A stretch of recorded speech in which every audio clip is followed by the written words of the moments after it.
Kyllä mä tästä vielä saunan teen. Naapuri muija pyysi remonttihommiin. Aamulla tietysti nukahdin pommiin. Siinä mä kiristelin vyytä ja päätä, oiskohan jäätä. Sauna se piti heti uusiksi laittaa. Pellistä piippukin uusiksi taittaa. Isäntä se sanoi, että tuohon on väärä, no sehän on jäärä. Älähän neuvo, kun mies on työssä. Ruokailutunnit näy ei vyössä. Naapuriin kohta halvalla meen. Kyllä mä tästä vielä saunan teen.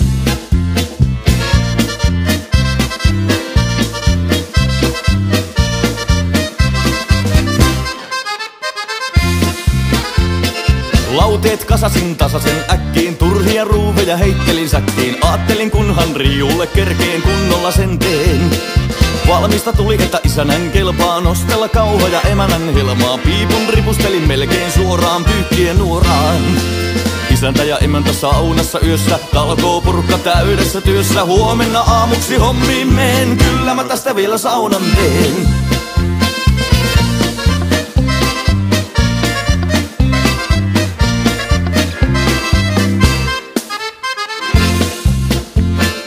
Aamulla katselin aitan kattoon, oiskohan osuttu illalla lattoon. Oilinkin rummutti päässäni rumpaa, on se nyt kummaa. Mikä siinä on?